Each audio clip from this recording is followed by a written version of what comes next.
Hi, everyone. My name is Chelsea Drake, and I work with a company called AndBeyond. And I also partner exclusively with Emma to help her clients experience the most extraordinary, fully tailored trips across South America, South Asia, Africa, and Antarctica. Today, we're going to talk specifically about Africa.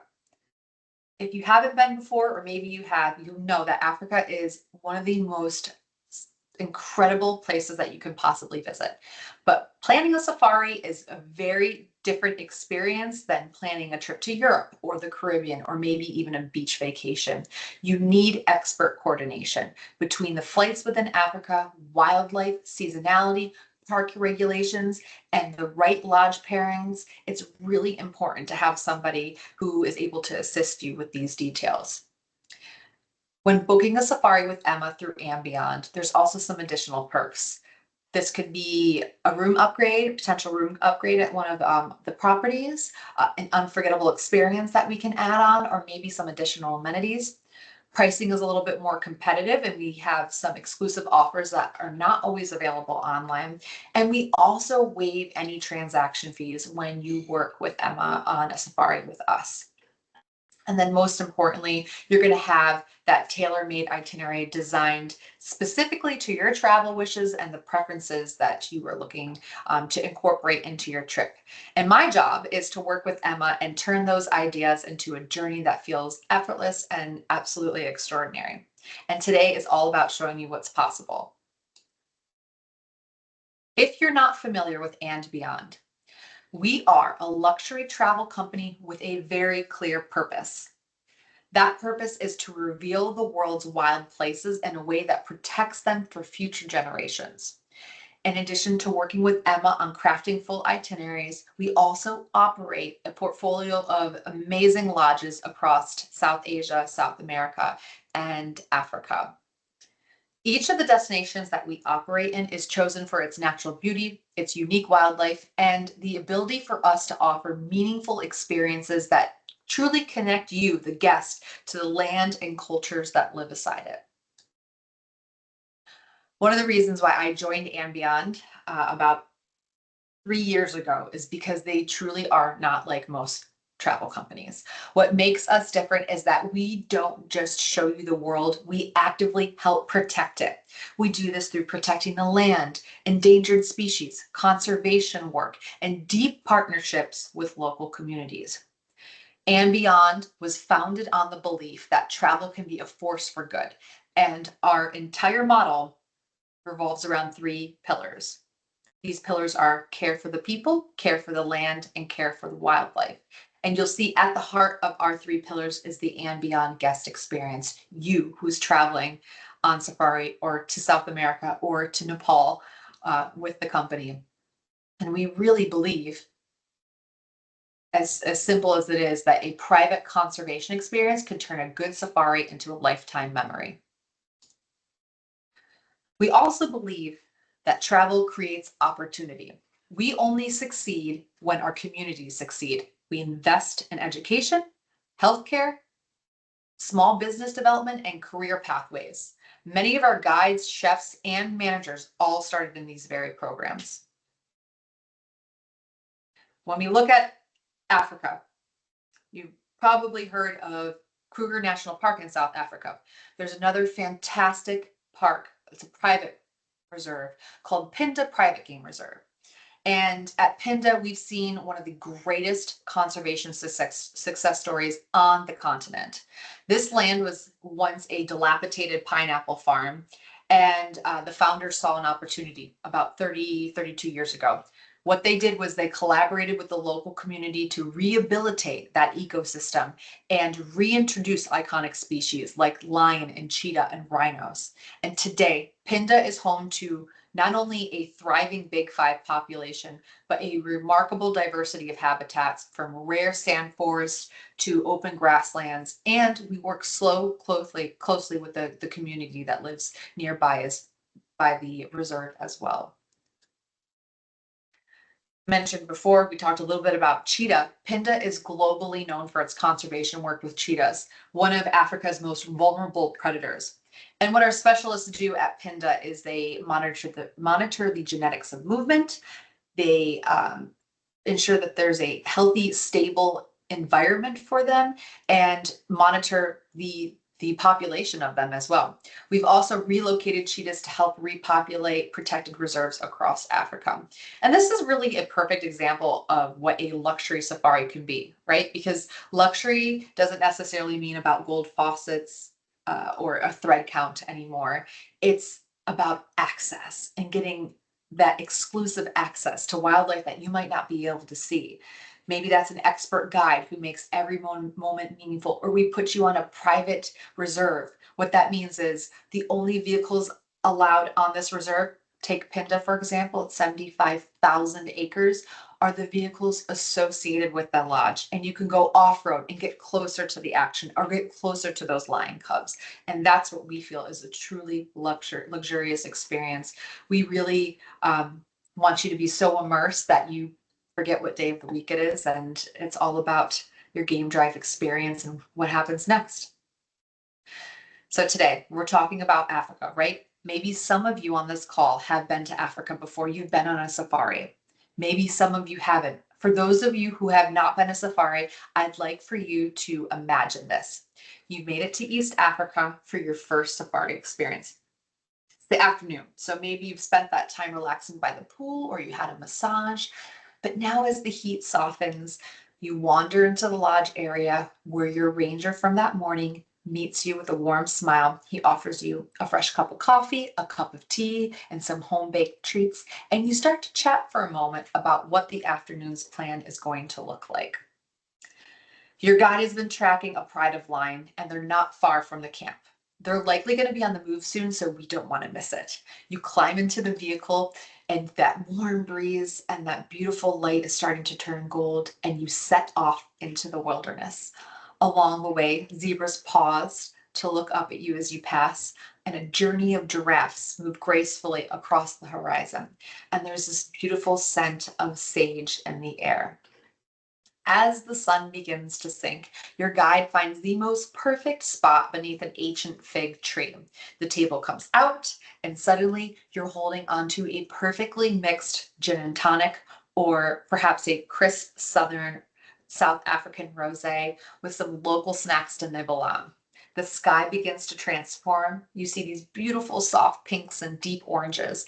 And just when you think that evening could not become any more beautiful, your guide hears something on the radio. The lions are getting active. Back into the vehicle you go.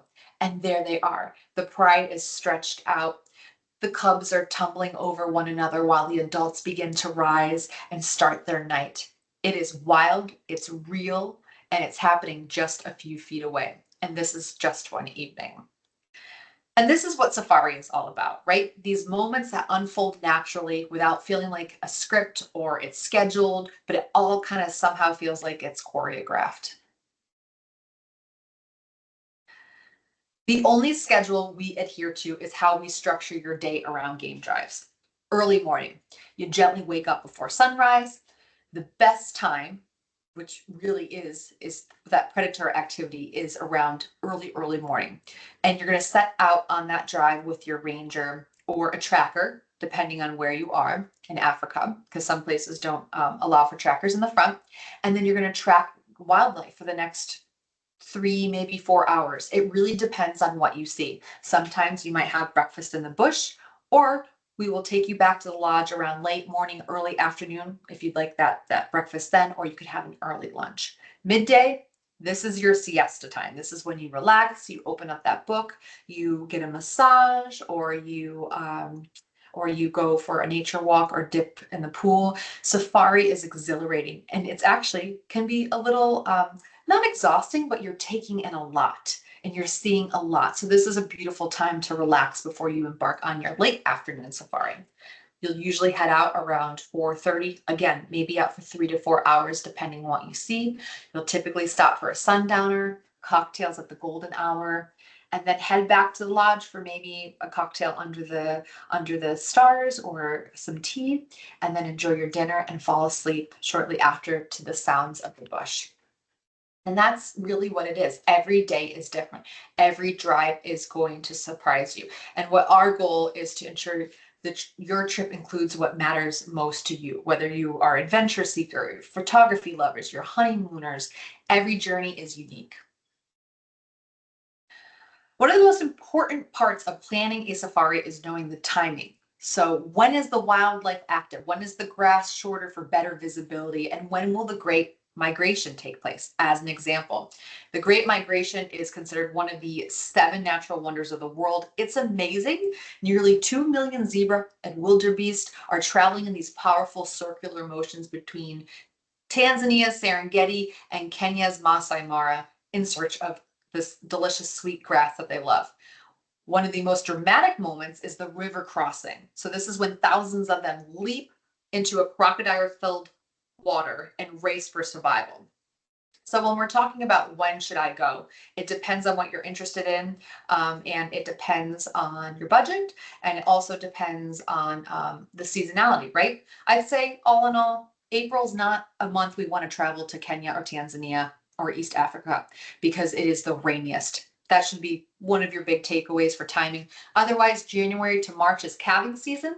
In the southern Serengeti, we see a lot of newborn baby wildebeest being born, leads to a lot of predator-prey interaction, but we also see newborn lion cubs and cheetah cubs and of that nature. So this could be a really cool time to go on safari.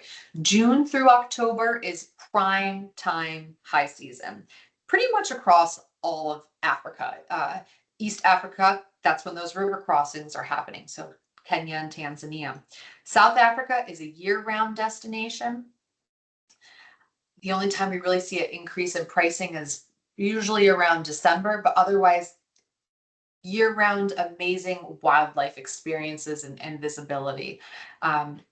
And then you have November to early December. This is shoulder season as well as the January to March period. So you're going to see fewer crowds, but great wildlife, great value, and then at festive, we'll see a little bit of increase in pricing, but again, great time to go. When to travel, or excuse me, when to plan. We suggest about a year to a year and a half in advance.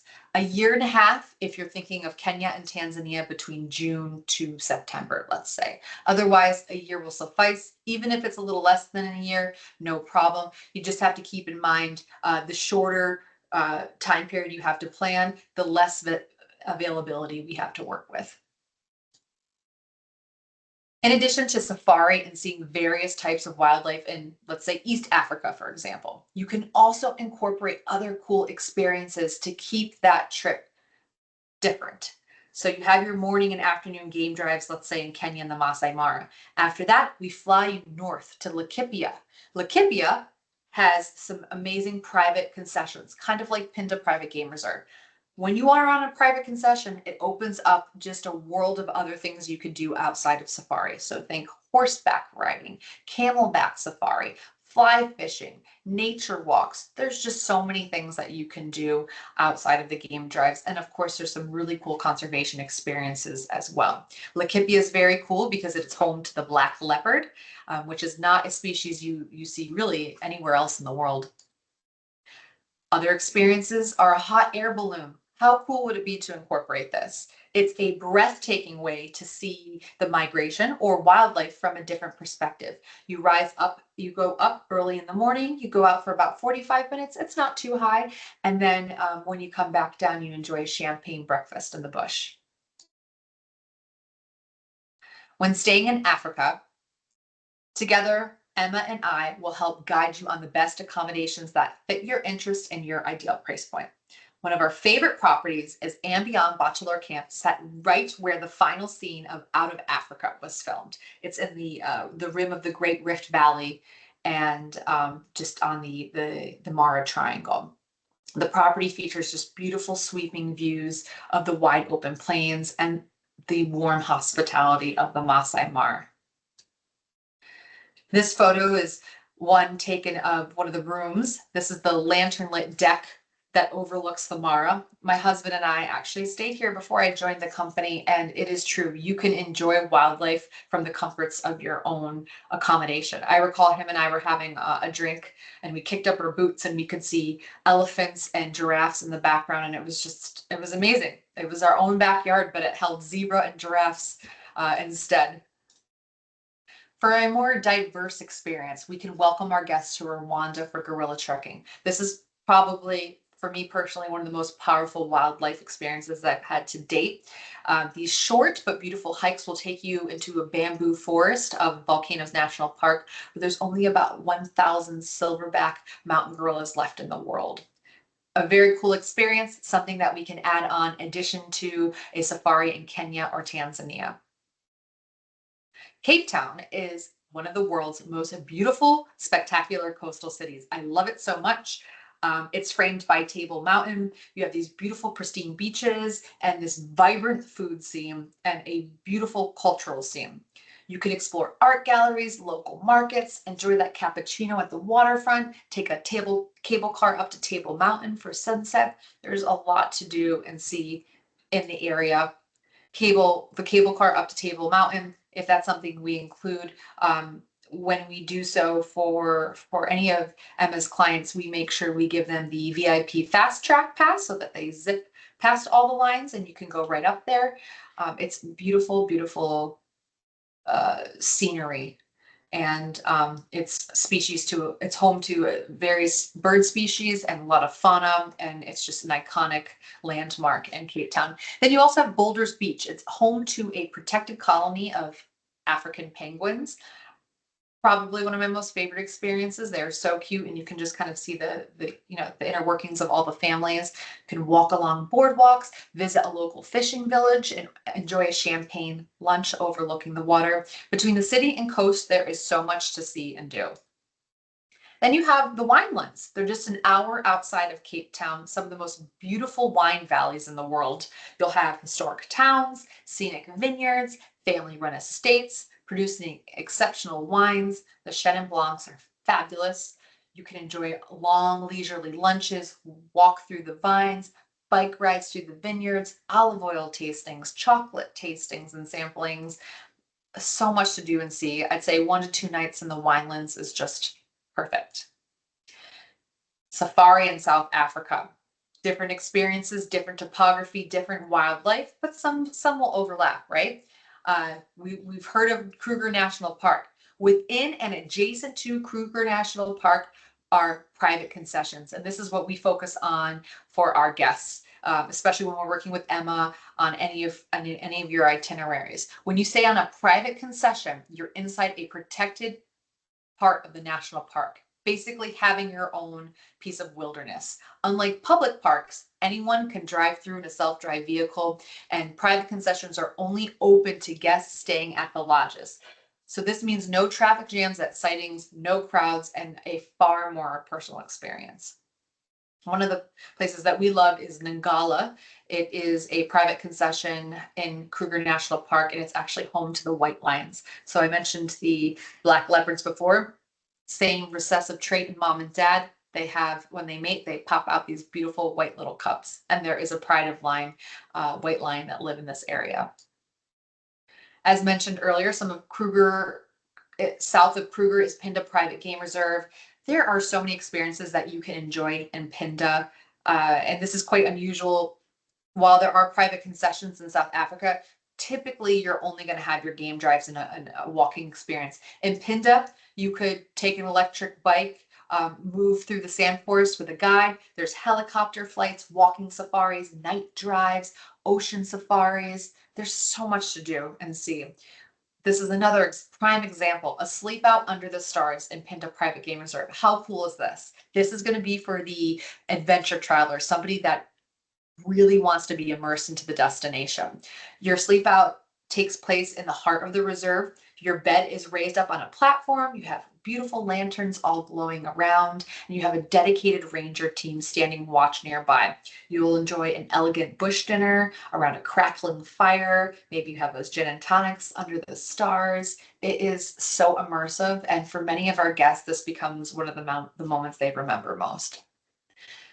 And one of my favorite things that you can do when traveling with AndBeyond is a hands-on conservation experience. As an example, rhino notching. This is something that we do to protect them because unfortunately they are heavily poached. This could include fitting tracking collars, assisting veterinarians during wildlife monitoring. It's always done ethically, under supervision of our expert teams, and with the highest respect of the animals. Or one of the most extraordinary conservation stories and experiences we offer is the pangolin reintroduction project at Pinda. Pangolins are the most trafficked mammal in the world. They're shy, they're gentle. I think they're very cute, and they're covered in protective scales. They have disappeared in many parts of Africa, in particular, this part of South Africa, Pinda. And through our partnership with the African Pangolin Working Group, we've successfully introduced and rescued pangolins back into the wild.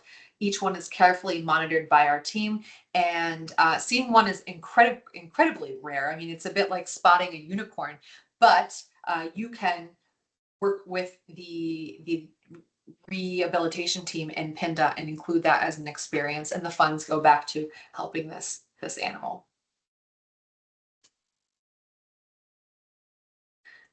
Lastly, after a few days filled with wildlife and adventure, many travelers love to end their journey with a few nights on the coast. There are so many options. You have Zanzibar and Seychelles if we're already in Kenya and Tanzania, or Mauritius and Mozambique if we're in southern Africa. It's really the perfect finale to a safari between snorkeling, scuba diving, or just dropping and flopping. There's a little bit of something for everybody, and just a great way to reflect on that amazing experience that you just had. Here is what a beautiful, balanced South African journey looks like. It's an itinerary that blends adventure, wildlife, and relaxation. So we have 3 nights at Ngala Tented Camp, home to the white lions, 3 nights at Pinda Forest Lodge. This is where the cheetah reside. We have that pangolin project there. And then maybe we do 4 nights in Cape Town at a property like One and Only or Belmont or something similar, or maybe a cute little boutique property. Or 3 nights in Cape Town with a couple nights in the Winelands, or we could even add on a beach component. So a few different ways we can slice it and dice it to make sure that we're checking off all your boxes and that we are really immersing you into everything that the continent has to offer, depending on where you go. A couple of promotional offers I wanted to share. If you are celebrating a 21st, a 30th, a 40th, a 50th, a 60th, 70th, and so on, milestone birthday, please share that with Emma. We've got some great promotional offers. We can take off 20% on any AndBeyond accommodation for the birthday person. Same for anniversary, 10-year, 20-year, 30-year, 40-year. If it is a milestone anniversary, please share that with her as well, because then we can add that promotional offer in and help reduce those costs. If any of this sparked excitement with you all, please do reach out to Emma. Together, we will help design your perfect Africa journey. Thank you so much for your time today. Really appreciate it, and we hope to see you in Africa.